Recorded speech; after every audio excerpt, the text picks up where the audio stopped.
There we are. So we got us a new look today, man. I like it, dude. Look at the quality. Nice. It's not Marbach nice. It's a little bit better than that. Dude, this is Stone Oak nice. So now they can see us as we're doing the show, you know? And we got to check to make sure. Now I'm always paranoid about, are we live on YouTube?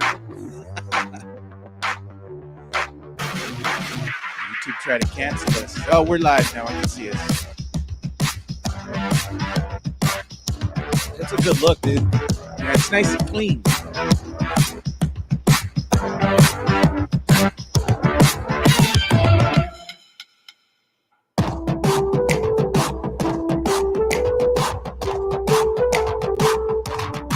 Morning, Sam Salinas. Thanks for joining us, man. We got a new look for today. Rolling out something different. Y'all can see us. So people are liking the new graphic now.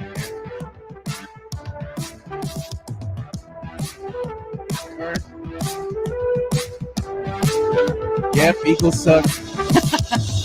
Buenos dias. Good morning, Marbach.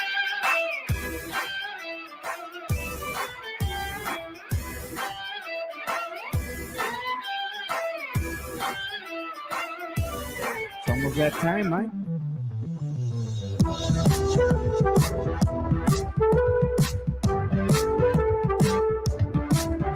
So they get a little peek at seeing what we're doing behind the scenes. There we go.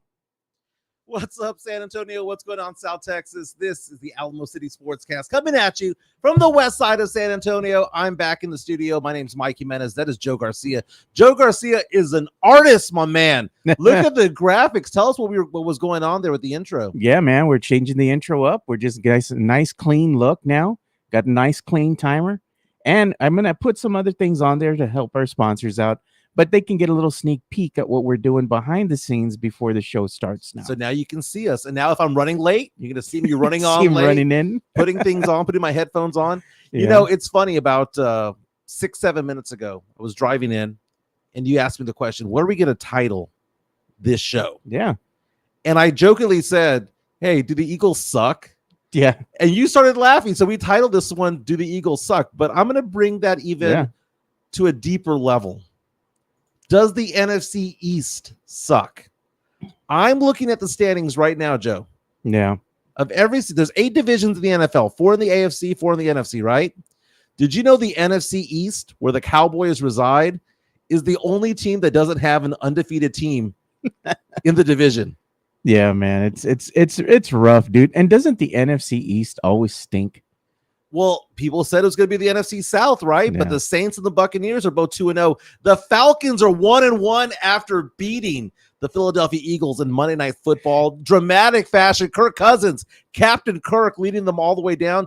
The Eagles wetting the bed, dude. The way that they lost down the stretch is unforgivable. No, man. I was digging this one. It reminded me of that scene out of The Simpsons. That little boy Ralph, when he had that crush on Lisa Simpson, and she broke his heart, and you could see the moment that his heart broke, and they replayed that. That's exactly what happened to Eagles fan. And me being a diehard Cowboys fan, I was loving every single second. 38 seconds, Mike. Eagles had this one in the bag, and they just let it slip away. And not only did they lose this game, they lost this game in front of the entire country. On top of that, it is the fourth game since the start of last season, the fourth game that the Eagles have lost in the last 2 minutes of the game. The Eagles have given up the most points in the final 2 minutes of either half in the last year and a half than any other team, like 140 points in the last 19 games in the final 2 minutes. Dude, the Eagles suck, man. We're going to get into that. The NFC East sucks. We're going to get into that. Do you know who else sucks? Bryce Young. Poor guy, man. I feel let's pour one out for Bryce Young. He might be done, dude. I feel bad for him. They did him dirty. He was a former number 1 pick at that, dude. Just 2 seasons ago, man. And I don't blame them, dude. I don't blame him at all. He got failed on. It's very similar to Baker Mayfield. Remember Baker Mayfield? 7 different coaches, 7 different years. I mean, Baker was set up to fail. Yeah. Bryce Young was already on his third offensive coordinator.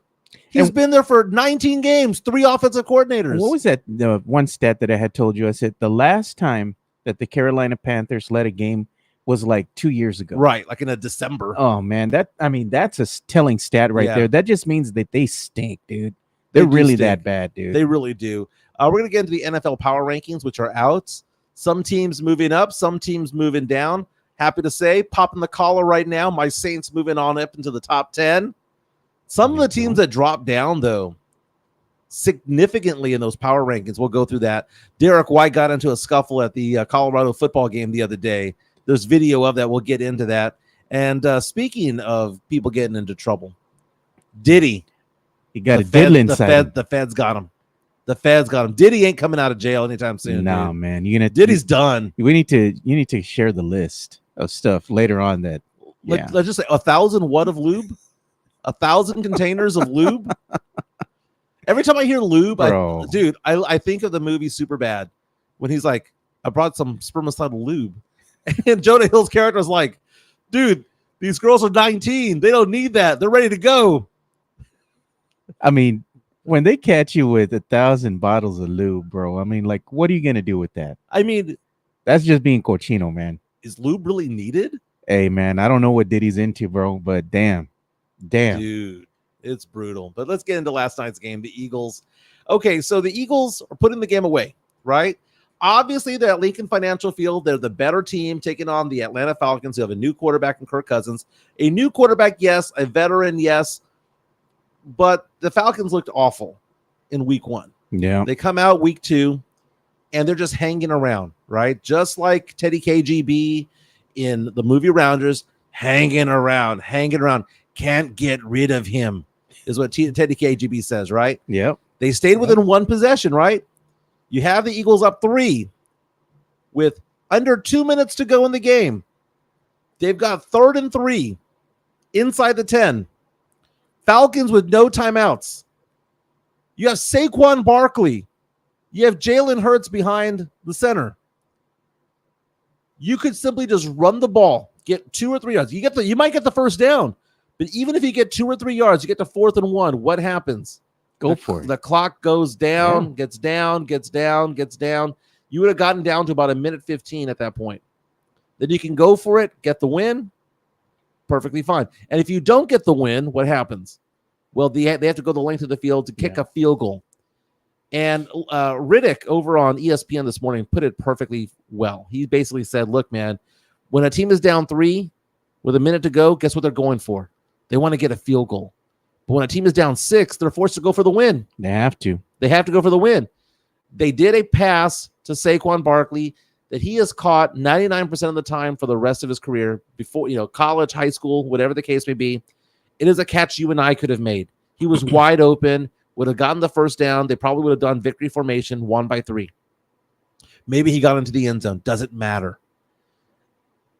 Saquon Barkley says right now that he cost the Eagles the victory, and very much so, because he should have caught it. But is it really his fault, or is it the coach's fault because they should have ran the ball? Because they put him in that position to fail. Yep. There's a 1% chance of him missing that ball. The ball, he was wide open. The ball's thrown perfectly to where only he can catch it. Now it is backhanded. He's got 2 hands on the ball, and the ball bounced off of both of them. That is the fact that Saquon Barkley has been playing for teams that lose all the time in the Giants his entire career. It bounced off his hands. They go, instead of going for the win, they kick a field goal. Like, hey, we're going to be up 6. We'll bring our defense in. But as ESPN mentioned earlier this morning, when you're down 6, what do you got to do? You got to go for the win. Yeah. And that's what they did. Kirk Cousins going for the win. Look at this. This is a stat that I'm showing right here from Yahoo Sports. Retweeted this earlier today before the show. With 1:57 left in the 4th quarter, the Falcons had a 0.7% chance to win this game, and they won. And there's a lot of blame to go around. I mean, Eagles lost 22-21. Falcons win 22-21 rather. And man, that touchdown at the end of the game, dude. Good Lord. That move that Drake London had right there, that double reverse, that double juke move, he went right, left, right. Dude, it was a thing of beauty, man. And he was wide open in the end zone. The Eagles dropped to 1-1. Who do the Eagles have this week? They have the Saints. They're going to the Superdome. They might be losing again. We talked about how the Cowboys could drop to 1-2 because they've got the Ravens coming in. The Eagles could drop to 1-2. Dude, is it possible that the best team is the Washington Commanders? That would be Is it possible? Right? The NFC East might actually be the worst division in the NFL. This might be the division where 9-8 gets you into the playoffs. Or 500. 9-8 gets you to the playoffs. 9-8 gets you a home game in the playoffs. The Cowboys. So you're telling me the Cowboys got a chance? That's what I'm saying. Because the Eagles couldn't take this game away. The Eagles are trash. And let's go through the NFL stats, by the way. Yeah. Because look at what the Eagles we're did. showing everything right now. We're showing the stats right now. Okay. So last night, you look at what the Falcons were able to do offensively. Offensively, they were able to get 152 yards on the ground. Bijan Robinson, former Texas Longhorns, great. 97 yards on 14 carries, dude. 14 carries, 97 yards. Tyler Algier had 9 carries for 53 yards. Dude, that's like 5 or 6 yards per carry. Mooney, 88 yards. Drake London, 54 yards. You're able to run the ball. Did you know that right now, when it comes to the rush defense, if I'm not mistaken, I'm going to look up the NFL stats right now, but I saw this earlier today. When it comes to defense, you have the Eagles as the 3rd worst team in the entire NFL when it comes to rush defense right now. Jeez. You think the Cowboys suck at stopping the rush? Look at what the Eagles are doing defensively. Did you see they had Kelsey on 3rd quarter? They bring him on, right? Yeah. And he's on there. And this is Jason Kelsey, right? Retired. Yeah. Former Eagle. And they asked him, do you miss the tush push? He goes, not at all. Because he saw it run, you know? He saw the tush push out there and it's all its glory. He says that's one play that he does not miss. Look at this, dude. Yards given up per game. So I was a little bit off here when it comes to rushing. The Baltimore Ravens have only given up 99 yards in 2 games on the ground. Cowboys, who have no offensive game when it comes to running the ball, are going to take on this Ravens defense. This Ravens defense, by the way, they're 0-2. They're 0-2, but they only give up 49 yards per game on the ground. So far this season, Saints giving up only 63. So the Eagles are going into New Orleans, taking on a Saints team that only gives up 63 yards per game. When it comes to the worst teams, well, Indianapolis Colts, Carolina, the Rams, the Raiders, the Giants, the Falcons are bad. But the Eagles are there as one of the worst teams as well. 157.5 yards per game that they give up. And you saw they had toted out Nick Foles during this game too, man. Mm-hmm. That poor son of a bitch, dude. After all he's done for the city, getting him a Super Bowl and everything, and then he has to be there to watch this debacle. Right. You know, wow. Look at this. Remember I asked you the question, is the NFC East the worst team in the NFL, worst division in the NFL? Yeah. Here is the teams that give up the worst amount of points, the most amount of points in the NFL through 2 games, right? Did you know out of the top 7 teams, or the bottom 7 teams, if you will, you have the Commanders who give up, or you have the Cowboys who give up 30.5 points, the Commanders who give up 27.5, the Eagles who give up 25.5, and the Giants who give up 24.5. That is right. The 4 teams of the NFC East are represented in the bottom 7 of points given up per game. Jeez, that means that their defense, no vale, stinky. There's nothing there. Stinks. There's nothing there. That is ridiculous. You have the Ravens taking on the Cowboys. Collectively, they give up about 59 points per game. I wonder what the over-under is. Oh, man. When it comes to that. The Eagles are going in to New Orleans, who's averaging 45 points per game right now. And New Orleans is on fire on all cylinders. Did you know that New Orleans was beyond the 6 touchdowns that they had? Oh, no. I think I saw a stat that said that the Saints have scored on all 15 possessions this year. With Derek Carr? With Derek. And you were like, he's all right. Well, no. He's looking a little bit more than all right to me. Well, dude, when you have that offensive line, my friend Brian reached out to me this morning, was like, dude, are the Saints really that good? It's 2 games, man. It's 2 Small games. sample size, man. Small sample size. But you look at it, you win what? In the trenches. Yeah. And that offensive line, is it because Derek Carr got great? Dude, Derek Carr has all day to throw the ball. Oh, no doubt. Alvin Kamara has blocked. It looks like they have 15 players on the team. He got blockers among blockers among blockers. They just have a really good offensive line. That's the problem with the Chicago Bears right now. The Chicago Bears, they got Caleb Williams. They got them the running back they needed. They got him the wideouts that he needed, experienced players. The O-line. But no O-line. So Caleb Williams is running for his life because, he has all the talent around him, but he has no one. He has no time. Poor kid, man. Rookie season coming out, number 1 overall pick, and you're out there running for your life, dude. How long do you think he's going to stay healthy? Yeah. How about the teams that are giving up the fewest amount of points? Defense wins championships, right? I'd have to say that, surprisingly, I would put the Chiefs defense up there as well. They're not bad. They bend, but they don't break. Okay. Chargers giving up only 6.5 points per game. Jeez, they've given up 13 points in 2 games. The hardball Chargers. The Steelers have given up only 8 points per game. Minnesota, who beat San Francisco, has given up only 11.5 points per game. The Saints giving up only 14.5 points per game. The Patriots 16.5. What does this all have in common? They're the teams that are winning. Defense, man. You got an undefeated team, undefeated team, undefeated team, undefeated team. And you know what we were saying? We're saying if your defense is solid, right? You have a really great defense. Right. Your offense could be all right. Right. It's enough to win, Doesn't have to be spectacular, but that defense, man, that's what's going to win you Super Bowls. Look at the quarterbacks of these teams. Sam Darnold with Minnesota. I mean, Justin Herbert's good, but he's been a little bit. He's all right. He's good. He's talented, but I think people went off the deep end and giving him his flowers too early. But you have Sam Darnold. You have Caleb Williams. You have Baker Mayfield. These are the quarterbacks of the teams that have the best defenses in the NFL right now. It's kind of funny. So do the Eagles suck, Joe? Yes or no? Like, what is the best case scenario for the Eagles of number of wins? Because I don't see them winning more than 10.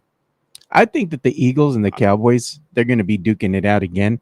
And that what they might be doing here is, as bad as both teams have looked right now, are they going to be fighting for a wild card? I don't know if these teams are good enough to win that division.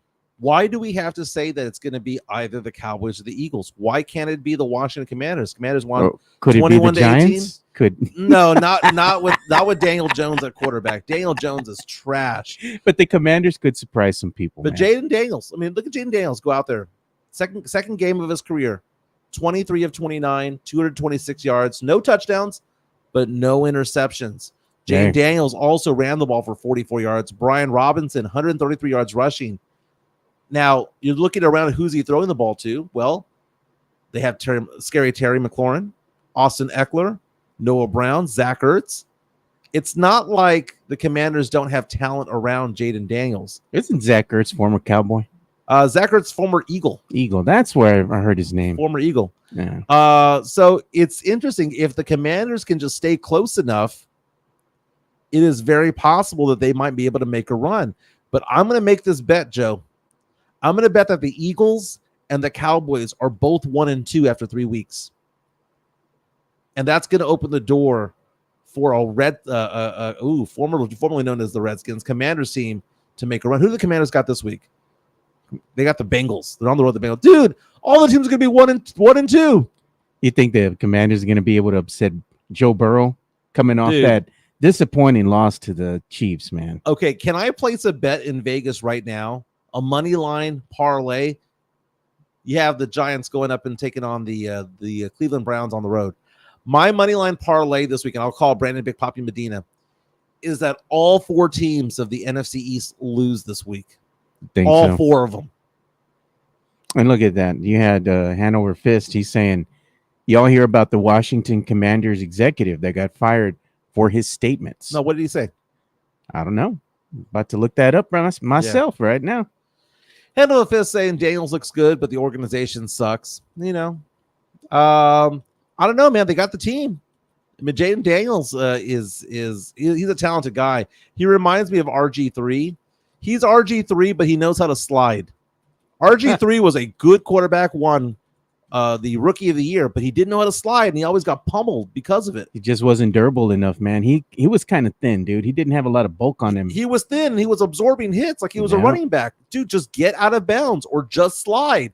He would try to get the extra 2 yards, and that's why he was on ESPN, got fired a couple of weeks ago, but got let go, laid off, whatever you want to call it. But RG3 was really, really good. He just didn't know how to take care of himself. But the NFC East, dude, that is the NFC least. That division sucks. All 4 teams are going to lose this week. Eagles are going to lose. Cowboys are going to lose. Commanders are going to lose. Giants are going to lose. And what are you going to have there? You're going to have a team there that's going to have a first-place team being 1-2. Yeah, so this is the information that I've gotten. Commanders exec Rael Entin fired over remarks about Jerry Jones, Goodell, and more. The Washington Commanders have fired Vice President of Content Rael Entin, who made disparaging comments about the team's players, Dallas Cowboys owner Jerry Jones, and NFL Commissioner Roger Goodell. Yeah, apparently don't be stupid. Apparently they caught him on undercover camera, you know. Oh, okay. Secret recordings and all that kind of stuff. Well, the Washington Commanders kind of have a storied history of diddling and all that kind of stuff. So I think they're keeping a close eye on what's going on inside the facility. So yeah, they fired him. Tony Anello says if AJ Brown is playing week 3, you have the Eagles needing to win out of desperation. Eagles will beat the Saints. I will say this though, if AJ Brown's going to play defense for the Eagles, you might have a point there. But the fact of the matter is that you have the Eagles defense who sucks right now, which is weird because they have a bunch of Georgia talent. But when they got rid of Hassan, when they got rid of that dude, that team just went off the deep end. They have not been the same ever since. Nope. And on top of that, the Saints have a strong offensive line. My friend Brian called me and goes, why are they so good? 27-year-old, 25-year-old, 25-year-old, 22-year-old, Yeah, but first rounder, second rounder. The Saints have an offensive line. It's 2 games. It's just 2 games. Just 2 games. But there are certain things that travel. And one thing that travels is offensive line. You have that offensive line that the Saints have there, right? They're young guys, 22, 25, 25, 27. And then the other guy they have is a journeyman who's pretty good. You have that right there. What did DeMarcus Lawrence do against the Saints? Nothing. What did Micah Parsons do? Were they double and triple teaming them? No, they weren't. They just couldn't. They just held their ground. Cesar Ruiz, Trevor Penning, all those. They just held their ground. And a strong offensive line goes a long way. Look at the Cowboys of the early 90s, mid-90s when they won their championships. Was it because of Emmitt Smith? Was it because of Troy Aikman? Was it because of Michael Irvin and Novacek? Troy had all day to throw. Had all day to throw, and Emmitt Smith had a running lane, play after play after Great play. blocking. It was the offensive line. You take that offensive line away, it's the Niners winning the championships. Yeah. The offensive line is so important. Yes, it's only 2 games. But when I look at the Saints, I predicted the Saints would go 9-8 like they did the year before, 8-9. They were kind of that team. The Saints didn't suck last year. The Saints had a winning record last year. Just not enough to make it in. They were 1 game away from making the playoffs. Yeah. They were 9-8. So to say, oh, well, they suck and now there's no. They were one of the winning teams last year. 9-8's not great, but it's better than 8-9. It's better than 7-10. If they had won 10 games, that would have been enough for them. That would have been enough for them to make the playoffs. So it's pretty interesting to see. Looking at the NFC standings right now, Commanders 1-1, Eagles 1-1. Look at that right there. This 4 teams right here. The only division that doesn't have a 2-0 team attached to it. Sam Darnold 2-0. Somehow or another, the Vikings are ahead of the NFC North right now, ahead of the Detroit Lions who lost this week. Saints and Buccaneers. I tell you what, though. That Baker Mayfield, that Mike Evans, Saints are playing better than the Bucs, but the Bucs aren't no chumps, man. The Bucs are a good team. They're going to make noise. They're going to make a playoff push. Seahawks 2-0. How the hell are the Seahawks 2-0? Dude, they've only scored 49 points. They've given up 40. They have a differential of just 9, positive 9, but they've won both close games. The Seattle Seahawks beating 2 teams that are relatively bad. They beat the Broncos and the Patriots. They've got the Dolphins who are going to be without Tua this week. Dude, if you get these teams like the Seahawks getting wins, these junk wins, they all add up. They do. Hey, a win's a win at the end of the day. It could be enough. Like you said, you could be 1 game away from getting into the playoffs, man. It's so great to watch right now. And they have this old saying in the NFL, also in the NBA. You can't win a game in the first quarter. You can't win the Super Bowl in the first 4 games. What you can do is lose it. Yeah, if you don't win, if you go 1-3, look at Joe Burrow and the Bengals right now. Burrow's pissed. Burrow has it on his lips right now. He wants to just yell. He wants to go, these MFers aren't doing their job. He threw his helmet in disgust at that loss against the Chiefs. Did you see when they interviewed him after the game? Oh, he's pissed, dude. And they're like, what's the problem? What needs to change? And it was right there. It was right on his lips. He wanted to say, these guys aren't doing their job. I'm doing my part is what he wanted to say, but he didn't say it. You know what? You got to ask the question. If the Bengals have another disappointing season, Joe Burrow going to want out, dude. Yeah. He's going to say, you know what? This isn't it for me, man. But you know what? Jerry can't afford Burrow now. That's right. Hey, look at this, man. I'm looking at the who's the starting quarterback for the Seattle Seahawks, the 2-0 Seattle Seahawks. You got Geno Smith, baby. God, I haven't heard that name in a while. Geno Smith. Who? I mean, this is funny, man. This is funny. Look at the 2-0 teams. The Pittsburgh Steelers, who were, by the way, were supposed to have a quarterback controversy. Justin Fields is 2-0 as quarterback right now. I mean, the 2-0 quarterbacks are funny. Now you have Josh Allen with the Buffalo Bills, okay, but you have C.J. Stroud, okay. So you got two. You've got some elite quarterbacks there, but again, Sam Darnold, Derek Carr, Baker Mayfield, and Geno Smith. Those four: Geno Smith, Baker, Derek, Darnold, are the 4 2-0 quarterbacks in the NFC. So, some of the power rankings, Joe. Which power rankings do you want to go with? You want to go with ESPN, USA Today, or Yahoo? I'd say let's go with ESPN. We went with USA Today last time. Okay. So let me ask you this question. Where should the Cowboys be and where should the Texans be? Where should my Saints be? Texans, man. I'd say they'd at least be in the top 10. Texans? Texans. Give me a number. They're 2-0. They're one of the 7 or 8 teams that are 2-0. I'd say probably middle of the pack, maybe 7, 8. 7, 8. Okay. Yeah. Where do you think the Cowboys should be? Oh man, 32 teams. They're on the outside looking in. I'd have them like they're 1-1, 32 teams. I'd say at least 17, 18. Okay. What about my Saints, who, by the way, were number 22 last week, basically across the board? Now they've moved up. I would put them closer to maybe breaking that top 10. All right. So let's go through ESPN. ESPN has on their power rankings today the worst team being the Carolina Panthers. Oof. Number 32. All right. Number 31, they have the Giants. 30, the Broncos. 29, the Tennessee Titans. My goodness, man. The mighty have fallen. Remember when the Titans actually used to be a team worth the damn? Not anymore. The Colts at 28, the Commanders at 27, the Bears at 26. At 25, the Patriots. 24, the Jaguars. 23, the Falcons, who won yesterday, dramatic fashion at Lincoln Financial Field in Philadelphia. Number 22, the Browns, who got a win, back up to 1-1. Dude, Brock Bowers had a huge game, almost 100 yards receiving for the Raiders. The Raiders moved up from 28 to 21 in the ESPN power rankings. I drafted Brock Bowers in fantasy.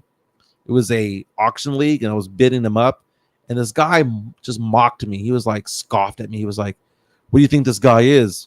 Travis Kelce? And I said, yeah, that's exactly what he is. He's a rookie. It's exactly who he is and what he's going to be. And they laughed at me. Now you look at Brock Bowers' stats compared to Kelce. Bowers has double the yards that Kelce does. You're like, who's laughing now? Who's laughing now? Rams, number 20 in the ESPN power rankings. Man, that's surprising. Isn't that surprising to you that the Rams are that bad right now? Bad offensive line, dude. Bad offensive line. And again, that's another team that gave up on Baker Mayfield. Matt Stafford just got old, man. He just got old. Number 20, number 19, moving up 7 spots, the Arizona Cardinals. Bengals at 18, dropping to 0-2.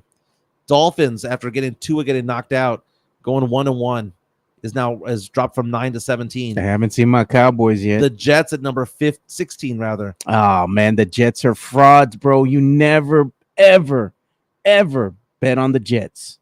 Number 15, your Green Bay Packers, who won with the backup quarterback. Yeah, because Love is still injured, man. Dropping from 7 to 14. The Dallas Cowboys. They shouldn't even be there, man. That stinker of a performance they put up this last Sunday, dude. I'm pissed at them. What do you think about Deron Bland's injury? I mean, I know he doesn't play the defensive line. You know, he's one of the secondary, but do you think that plays a role in how good the Cowboys defense can and can't be?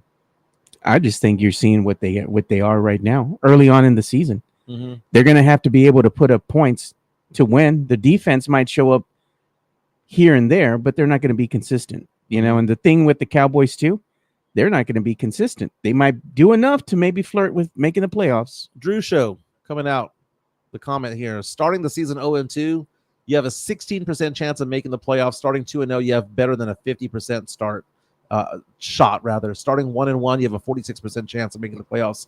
Last year, the Texans started 0-2. Facts, and there's a lot to be said about that. Again, Drew, like they say, you cannot win a championship in the first quarter of the season, but you can lose it in the first quarter of the season. Getting those wins is important. Getting those junk wins, those games that you shouldn't have, getting those losses they just hurt. Look at Hanover Fist. 14 is too generous. I agree. I thought the Cowboys would at least be falling to 17. Okay. Makes sense. By the way, they're showing Stephen A. Smith calling them the Alice Cowboys because they got no D. That's an old school joke. Number 13, the Baltimore Ravens, who the Cowboys are playing, dropping from number 4 to 13. Kind of hard to be in the top 10 when you're 0-2. Dude, the thing about the Ravens, they're not feeding Derrick Henry the ball down the stretch. They're in close games, one possession games, to either go for the lead or hold on to a lead. They've got Derrick Henry, who's a 250-pound bulldozer, and they're refusing to give him the ball. He's had 3 carries in the fourth quarters of the games this year combined. That's on the coach, man. 1 and 2. That's 3 on the coach. 3 on the season so far in the fourth quarter. Give him the damn ball. And it doesn't matter if it's 3rd and 5. Give him the ball. If you're the quarterback and you got Derrick Henry there, do you follow what your coach is telling you? You just like screw it. Go Henry to the left. There you go. Audible, change the play up. Just bulldoze, man. Because again, you don't need to get the first down half the time. Just get half the distance, man. Make it a 4th and 1, a 4th and 2. Number 12 on ESPN's power rankings for the NFL after week 2, the Pittsburgh Steelers. Oddly enough, they dropped a spot even though they won a game. Number 11, the Minnesota Vikings, led by Sam Darnold. Look at Sam Darnold, what he had to do, Joe. Sam Darnold, drafted by the Jets, failed over there, was a bust over there. You can say that it was because of the organization. It was because they didn't put talent around him, and ultimately they just got rid of him, right? He goes over to San Francisco, holds a clipboard, but he gets to hang around Shanahan. He gets to hang around Brock Purdy. He gets to hang around a very, very, very good team. Doesn't play much, if at all.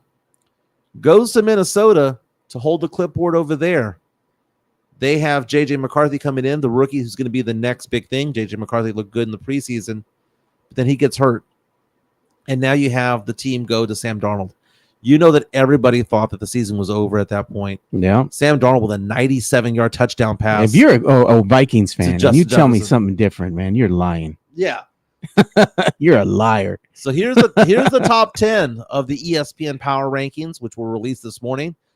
We haven't heard from the Texans yet, who are 2-0. We haven't heard from the Saints that are 2-0. At number 10, they have the Geno Smith-led Seattle Seahawks at 2-0. And they're talking about how great Zach Charbonnet has been. Charbonnet, who came out of UCLA a couple of years ago, was a rookie last season. Charbonnet is one of my flex players on my fantasy auction league because I just like what he does. That's surprising. Our good friend of the show here, Jason Garcia, over in Portland, he tunes in and watches in between when he's not working.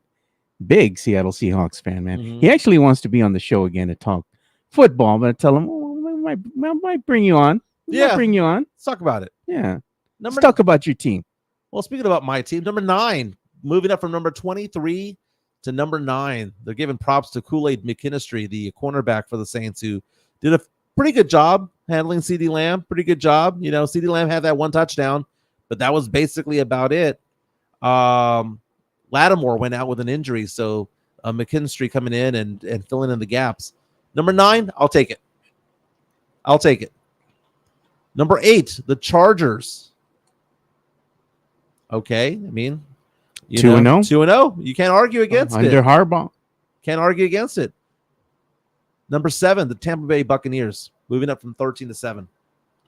That's surprising. They're a solid team. Now, here's the thing about the Saints real fast. The Saints, they just keep scoring the ball. At some point, you would think that they're going to slow down. But Alvin Kamara is healthy. That offensive line is healthy. But he's always hurt, though. How healthy is he going to remain? Yeah, he does get hurt a lot. But Kendre Miller should be getting better, healthier. He's on the he's on the injury list for the first 4 weeks. Kendre Miller was looking really good until he gets these injuries. Jamal Williams is the backup. Williams is no scrub, dude. Williams led the league in touchdowns 2 years ago. He had 19 in a season. So the Saints have backups that are decent. They're not as dynamic as Alvin Kamara, but they have backups that are decent.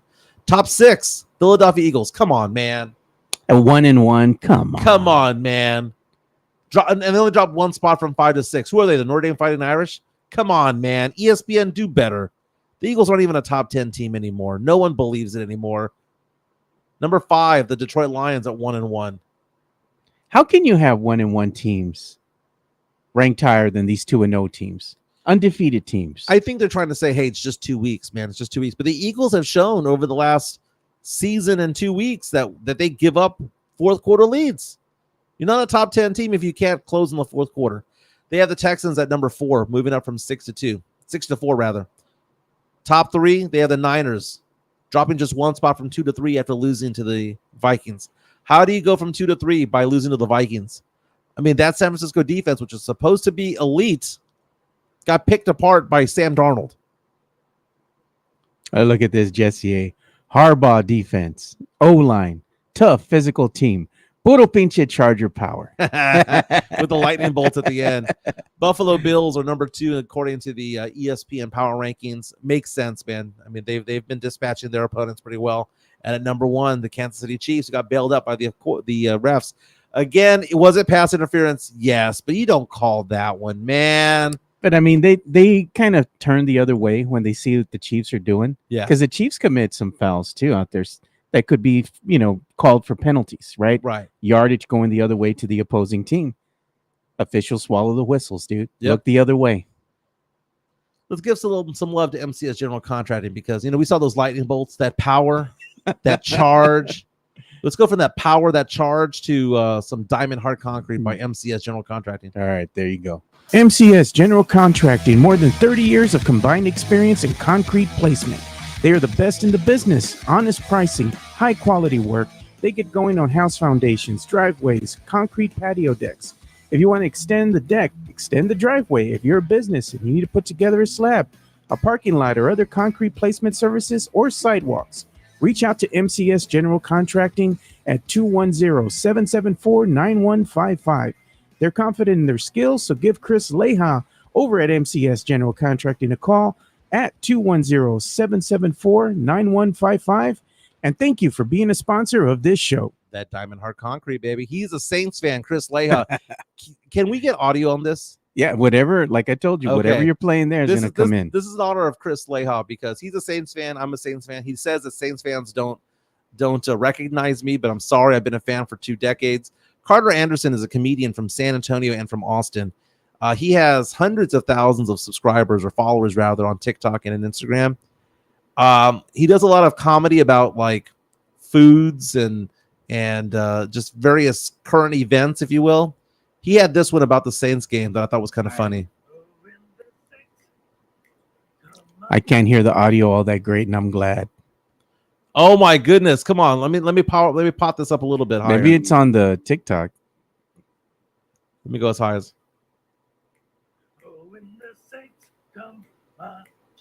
Okay, it's just low volume. Yeah, it's low volume. Okay, so basically he's going off and just saying that he's doing when the Saints go marching in, and he's there saying, "You're gonna regret paying Dak that money." It was great, dude. Carter Anderson, follow him on TikTok. He's great. He's great. Let's talk about Derek White. Oh God, dude.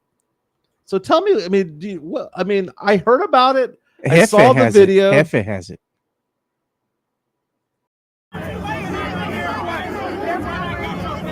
All right, so dust up with Derek White. This is on TMZ Sports. Does he get popped? Yeah, he does. I think they're showing the aftermath, but in order to show the true story, like what really happened, gotta go to Jeff G Spur Zone. Yeah, go to Jeff G. I have him on here already. I saw it. It looked like he got popped from right here. Oh, there we are. See, he got backhanded, and he tried to square up.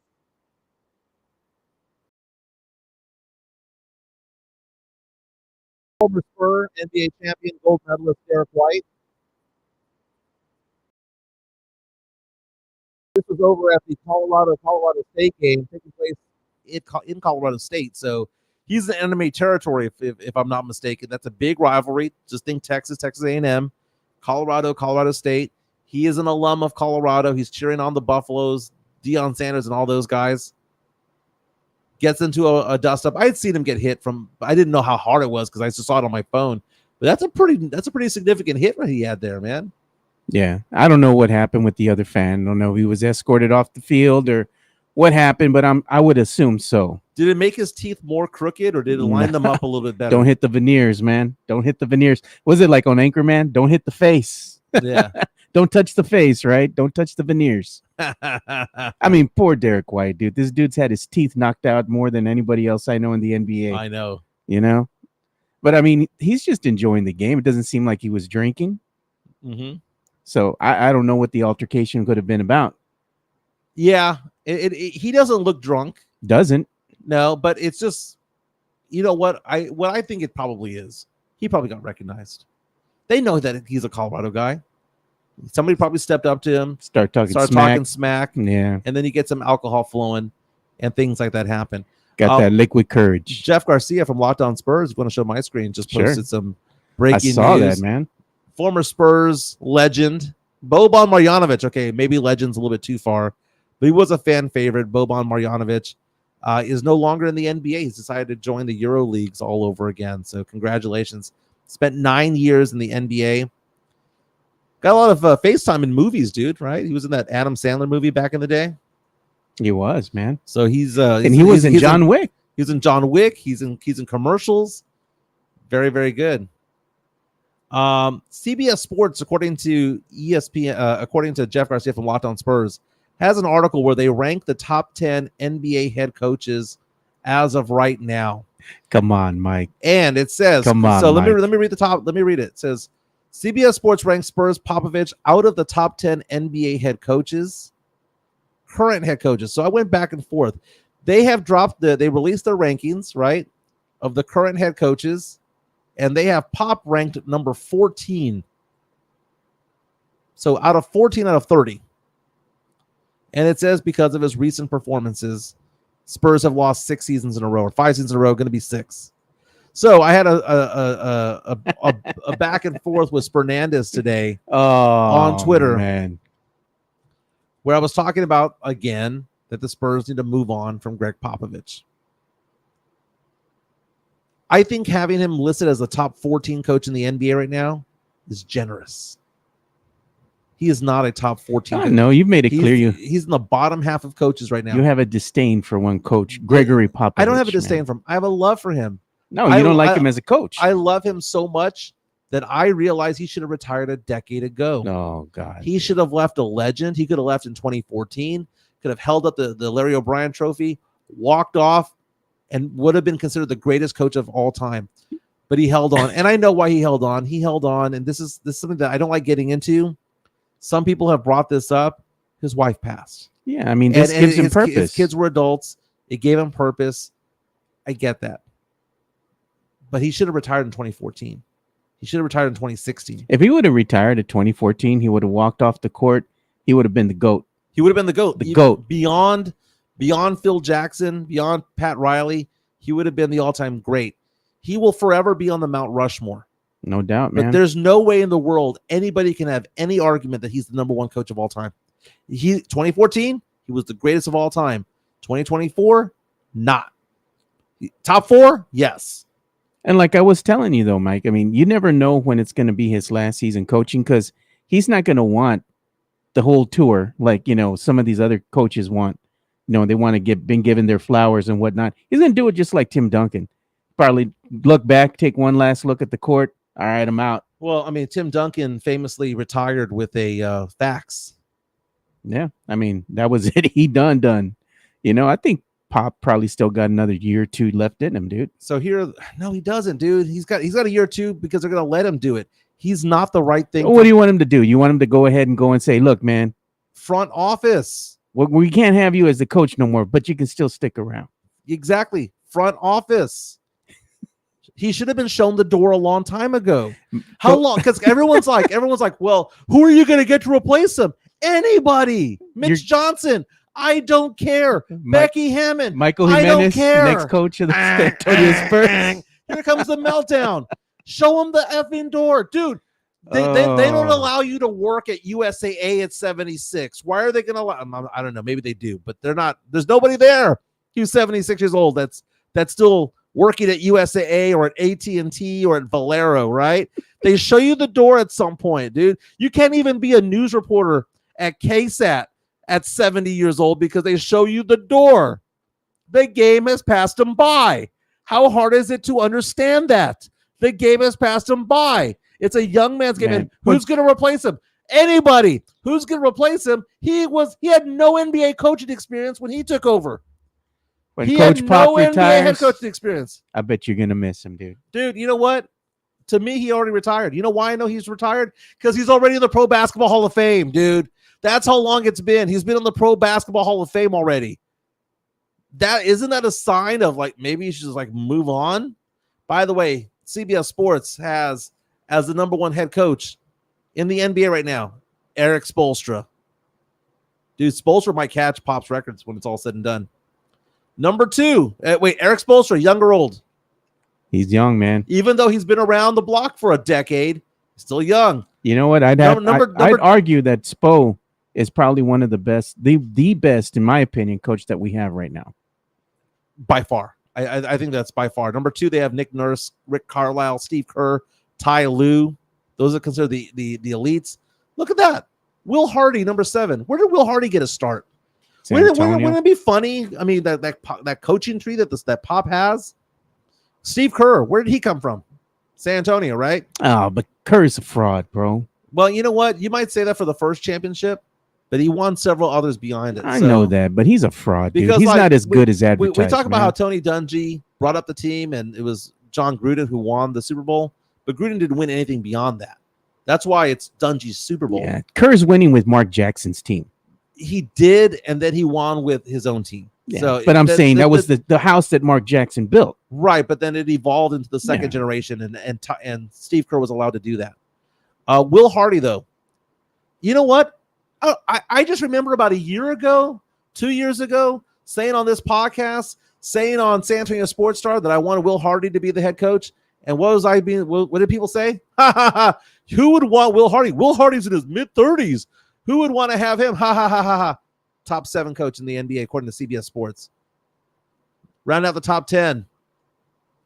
Ime Udoka. Where'd he come from? Spurs. Number 9, Mike Budenholzer. Where'd he come from? Spurs. And then you got Joe Mazzulla at 11, who was in his 30s.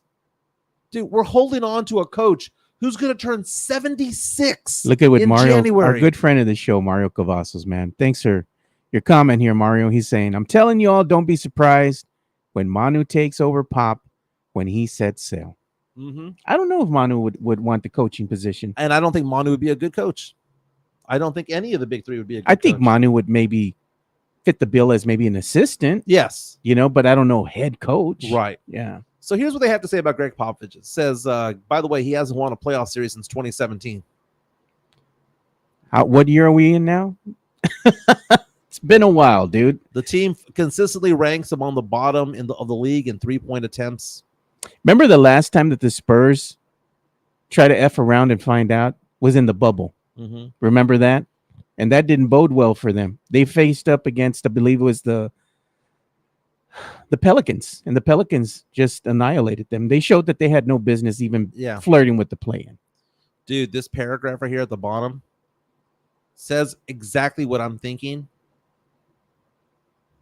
And it takes somebody from the outside looking in to see this. CBS Sports says, quote, "If you want to grandfather Popovich into the number one spot eternally, well, I won't stop you. He might be underrated historically, but there are coaches I consider better attuned to the modern sport than he is." That's a nice way of saying passed him by. Passed him by. Sam Quinn was the ESPN guy. Oh, here we go. Rant alert. Every time you talk Coach Pop, man, you get like high blood pressure, man. I get high blood pressure because it's stating the obvious. It's stating the obvious. And you know what's obvious? That Jeff Garcia is the best in the business when it comes to Locked On Spurs and getting that black and silver Spurs content. Let's give him some love. Yeah, let's give Jeff some love, man. Oh, sorry, pushed the wrong one. Locked On Spurs is your daily Spurs podcast, hosted by Jeff Garcia, the lead Spurs writer for Ken's 5 San Antonio. Jeff has a healthy plethora of guests all the time on the Locked On Spurs podcast. You can also follow Jeff on threads at Jeff G Ken's 5 SA. You can also follow Jeff on Twitter at Jeff G Spurs Zone. So make sure you go ahead and give Jeff a follow, not only on threads and Twitter, but also on YouTube at youtube.com/@Locked On Spurs. This is where you're going to be able to find the replay of the Locked On Spurs podcast. Make sure to like, subscribe, and share. You know, at some point, Tom Landry had to be shown the door. I wanted to show this too, man, from Jeff. By the way, this I'm looking at the headlines from back in the day when Tom Landry was shown the door. When he was old. Yeah.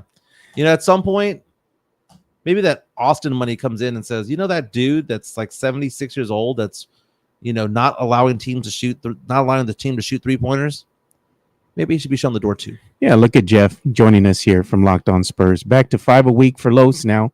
And what I was going to show is if you go to Jeff's X there, and you can follow him at Jeff G Spurs Zone, he's sharing this teaser that they've been putting out with Wembanyama, where they show a meteorite that's coming from Paris, France. It lands here in the city of San Antonio. And Jeff is teasing this. He says, looks like a new Victor Wembanyama Topps card is dropping at Boomtown Collectible Sports Cards. He says, my guess, it's going to be a Wemby Cosmic card. Nice. So they're teasing something that's coming, man. It's going to be interesting. Again, you know, their cards is big business now. A resurgence, you know, it kind of died, came back with a vengeance now. So cards like this, man, are high in demand and they have a hefty price tag. So keep your eyes out if you're a card collector. Jeff Garcia, man, best in the biz. Follow him, subscribe on YouTube, follow him on Spotify as well. That's where I get it. You know, I drive around the car, drive around the city, listening to Locked On Spurs. They do a fantastic job. He's doing the roundtable discussions, which I think is pretty cool. That's a really good thing. Typically, he would have, you know, one guest, whether it be myself, sometimes you, sometimes Pledger. But now having a roundtable where it's 3 people talking goes a long way. It's really good. That's what I'm going to wind up doing. Since I have room here for 2 guests, that's what we're going to do with the Area 210 podcast. Yeah. Going to start dusting that off and bringing it back. And we're going to have some roundtable discussions. I would love for Jeff to be a part of it, but every time I try to get him in here, man, it's hard to coordinate the schedules, but we'll get him in here eventually. Someone put on the post, I don't know who it was, I saw it a few minutes ago, that if you had Eric Spoelstra on this team as the head coach, the team would still be bad. And that's nonsense. That's nonsense. Oh, did you see this? Coaching does matter. Look at this by Sith Elias. And I saw this. He says, y'all going to watch the Aaron Hernandez show on FX. First episode drops tonight. Yeah, can't wait. Girlfriend and I are going to stream that together online. You know, it's one of those things where we saw the Netflix one that came out a while back. This one's more of a dramatic, like it seems to be like a mini series of what happened. But we saw the documentary that dropped about Aaron Hernandez. Crazy story, man. You know, he came out of Bristol, Connecticut, high school, goes to Miami, becomes a star over there, gets drafted into the NFL. Not Miami, goes to Florida. Yeah. Gets drafted in the NFL, wins a wins a Super Bowl, and is doing all this while committing crimes. Is doing all this while hiding the fact that he was secretly bisexual, hiding the fact of all certain things going on in his life. Aaron Hernandez, I don't know if it was CTE, I don't know if it was a learning disability, but there was something truly jacked up in his life. Or maybe he was just a bad dude, man. Sometimes you're just born like that, man. Yeah. You know? It's like a comedian who says, "Are you sure your kid has ADHD? He's not just a dick." I'm saying, man, I mean, sometimes that's just who you are, you know? Oh, man. They use all these acronyms nowadays. Yeah, man. Sith like, coming out saying Tim Tebow, an angel with Aaron, who's just pure evil in the same squad, was weird. Dude, he was so good, man.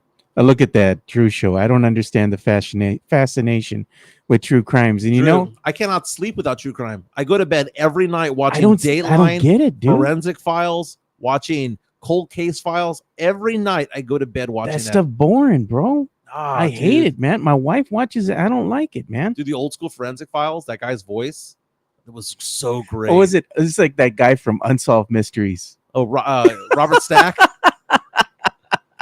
Remember that? Was great. The guy that they had later on was awful, but Robert Stack was excellent. The voice of an angel. Yeah. Hey, do you know who's not an angel? P. Diddy. What a jackass. You wouldn't get the entertainment bump. Oh my God. At 10:30. Oh, it looks like there's a live stream going on right now. Yeah, he is being indicted. A U.S. attorney is going to hold a presser on the indictment of P. Diddy. So there's a running thing going on here. So here's the latest and greatest, according to TMZ. So P. Diddy, by the way, was arrested last night. The feds got him in for sex trafficking, for all sorts of things going on. Not just one person. We're talking lots of people. And it says, according to TMZ, it says, quote, "The feds do not want Diddy to be allowed out on bail.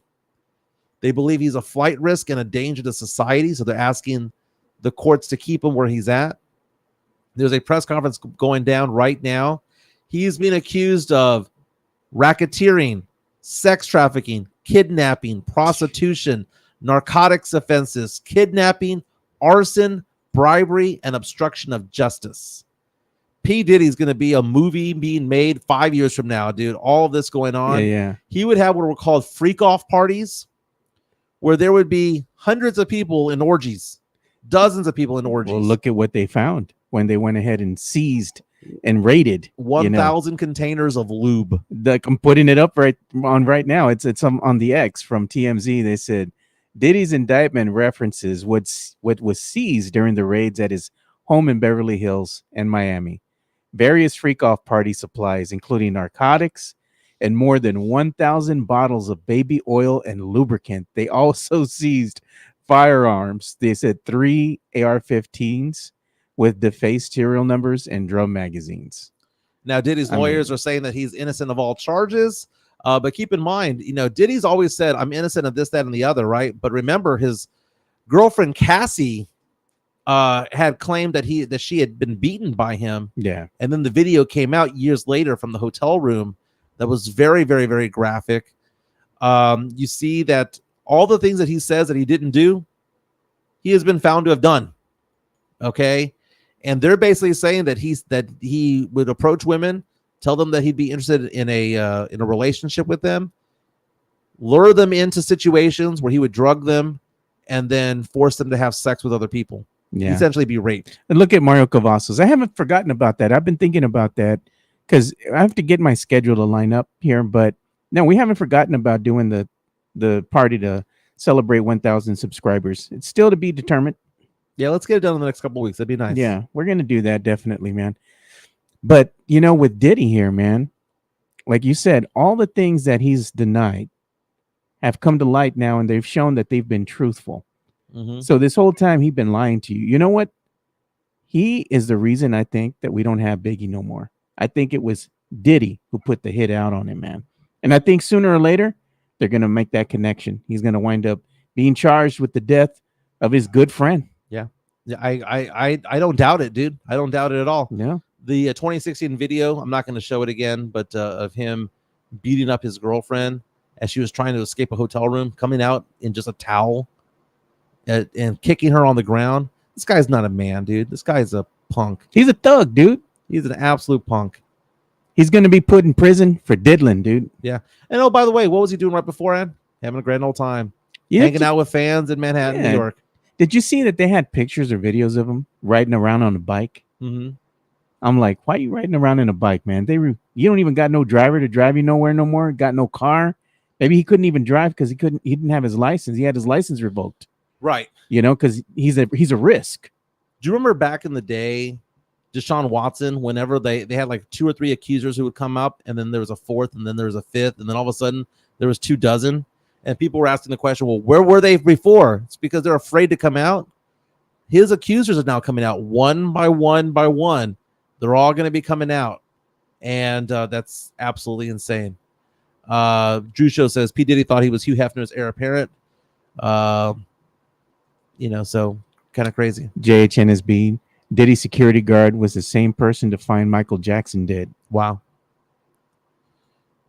So let's lighten up a little bit. Did you see what happened during Monday Night Football yesterday in Philadelphia? No, I saw that. Philadelphia losing to the Falcons 22-21. Jason Kelce returned. Mr. Tush Push himself returned to the Eagles. Returned to the Philadelphia, rather, to celebrate at a tailgate. They turned the music on. Let's give him a letter grade, like Dancing with the Stars. Let's give him a letter grade here. Let's turn the audio off, man. I don't want to get in trouble. Okay, let's see these moves here. I didn't know he could move like that. I don't know if it's good or bad, but man has moves. But it's impressive enough, man. It's impressive enough. He's a man of the people, man. He likes to get out there and just have a good time. Yeah, he was with Bill's Mafia a while back. Yeah. Kind of a crazy Running Man type of thing going on. He was out there at the Super Bowl, wasn't he, without his shirt? Yeah. Saying hi, taking pictures with everybody. But you can tell, by the way, that he is related to Travis Kelce, because that is a Travis Kelce type of thing going on there. He seems to be the more conservative, subdued one a little bit, right?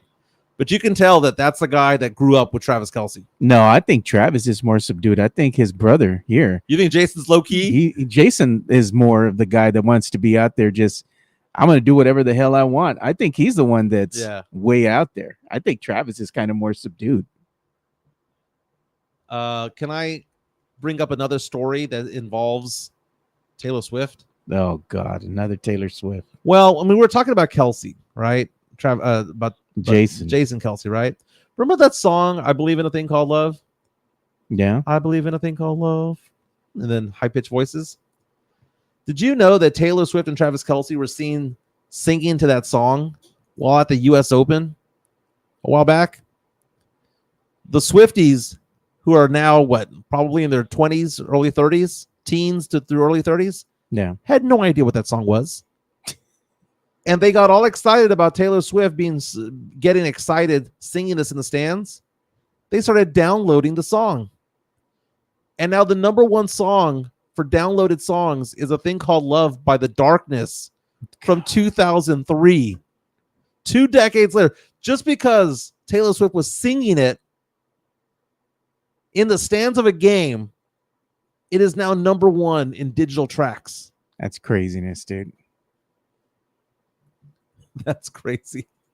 So the singer, Justin Hawkins, according to Rolling Stone, called it heartwarming and is thanking her for the streams because they get paid on those streams, you know?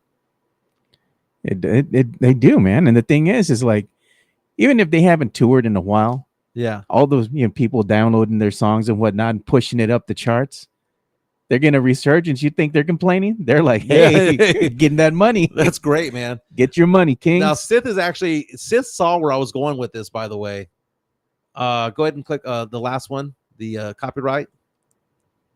So this was the next story that I was going to touch on. Miley Cyrus is being sued right now for her hit song Flowers.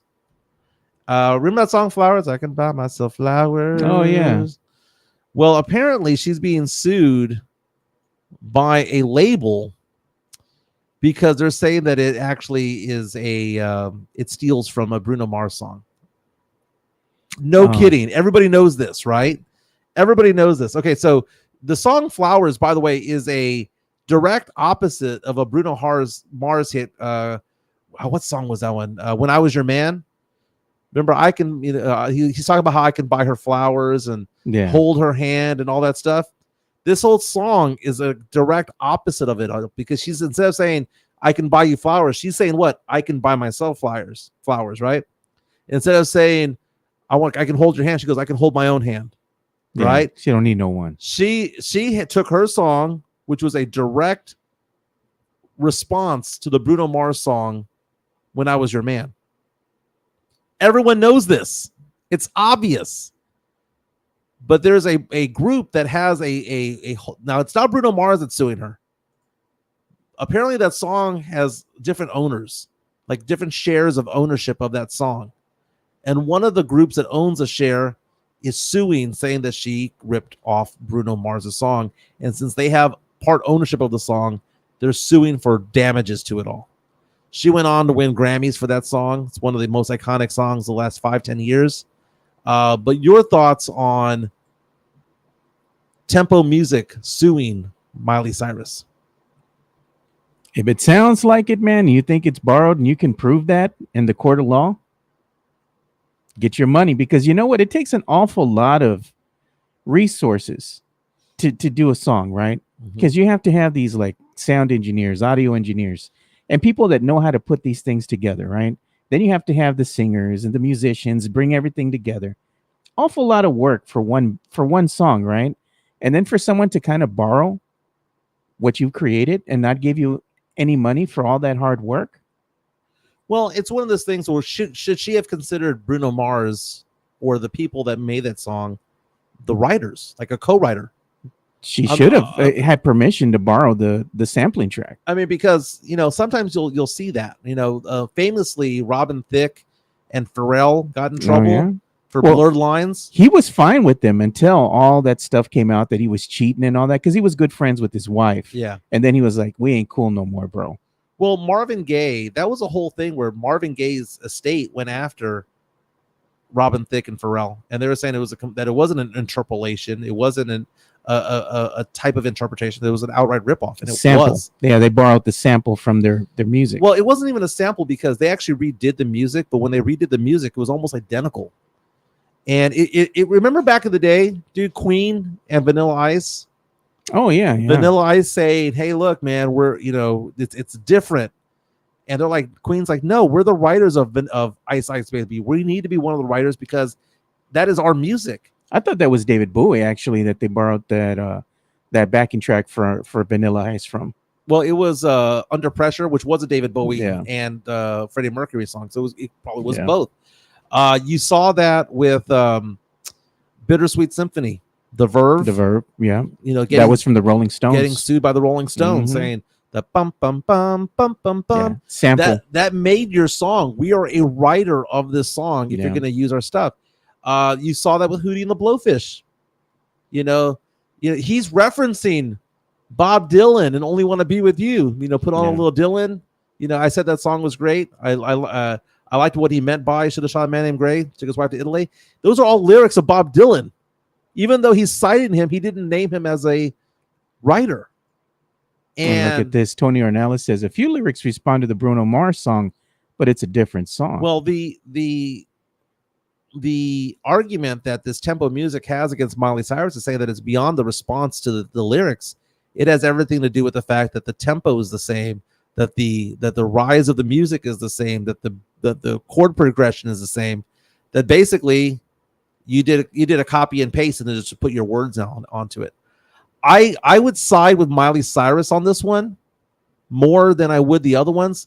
Like Pharrell and Robin Thicke, they outright ripped off Marvin Gaye.